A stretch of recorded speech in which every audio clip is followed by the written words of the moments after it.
আসসালামু আলাইকুম এভরিওয়ান, কেমন আছেন সবাই? আশা করি ভালো আছেন। তো স্বাগতম জানাই আমার সিম্পল লাইফস্টাইল ব্লগ চ্যানেলটিতে। তো আজকে একটি নতুন ব্লগ নিয়ে হাজির হয়ে গেলাম আপনাদের সামনে। তো আপনারা দেখতেই পাচ্ছেন ভিডিওতে আমি একটি গাছ দেখাচ্ছি।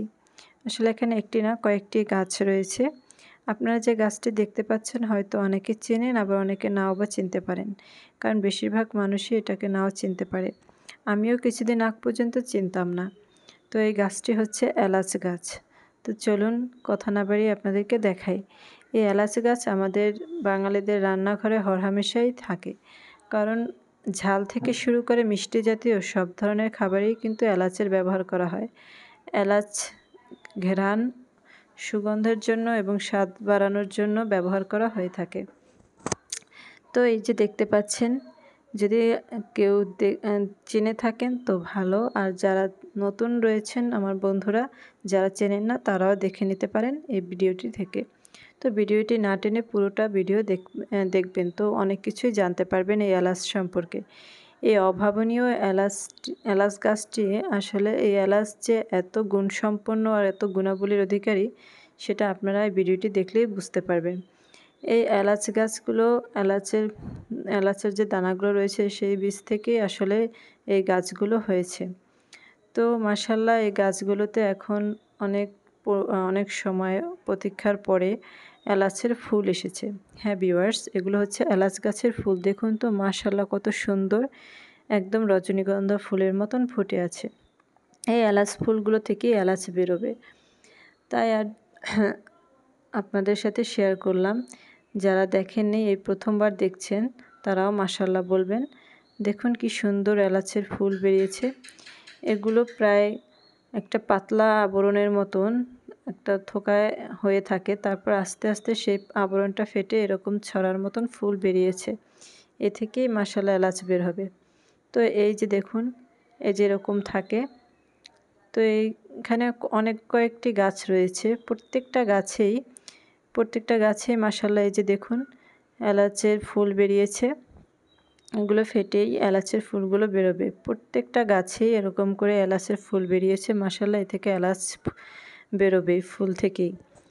তো এই এলাচ আমাদের যে শুধু খাবারের কাজেই বা খাবারের ঘ্রাণ বাড়ানোর কাজে ব্যবহৃত হয় তা কিন্তু নয়। এই এলাচ কিন্তু ঔষধি গাছ সম্পূর্ণ কাজ করে থাকে, ঔষধের কাজ করে থাকে। যেমন এই এলাচে রয়েছে protein, carbohydrate, potassium, magnesium, calcium, vitamin A, C জাতীয় অনেক ধরনের উপাদান এর মধ্যে রয়েছে। তো এই এলাচ সর্দি, কাশি, ফুসফুসের সমস্যা থেকেও মুক্তি লাভ করে। যেমন এই এলাচ নাকি উচ্চ রক্তচাপেও কাজ করে থাকে। যাদের উচ্চ রক্তচাপ রয়েছে তারা স্যুপ বা স্ট্রুর সাথে এই এলাচ মিশিয়ে খেলে তাদের রক্তচাপ আস্তে আস্তে করে নিয়ন্ত্রণে চলে আসে। তারপরে রয়েছে এই এলাচ পেটের নানা রকম সমস্যা থেকেও মুক্তি দেয়। আমাদের মাথা ব্যথা একটা কমন সমস্যা। এই মাথা ব্যথা থেকে মুক্তি পেতেও এলাচ চা অনেক উপকারে আসে। এই এলাচ দিয়ে পানিতে এলাচ এবং মধু মিশিয়ে যদি ফুটিয়ে পান করা হয় এলাচ চা, তাহলে মাথা ব্যথা অনেকটাই কমে যায়। তারপরে এটি কোলেস্টেরল মাত্রাও কমিয়ে রাখে। এলাচ হৃদরোগের ঝুঁকি কমায়, হজম শক্তি ও শ্বাসকষ্টের রোগজনিত সমস্যাগুলোকেও দূর করে থাকে। তাহলে বুঝতেই পারছেন যে এই এলাচ আসলে কতটা ভূমিকা পালন করে মানুষের শরীরের ক্ষেত্রে।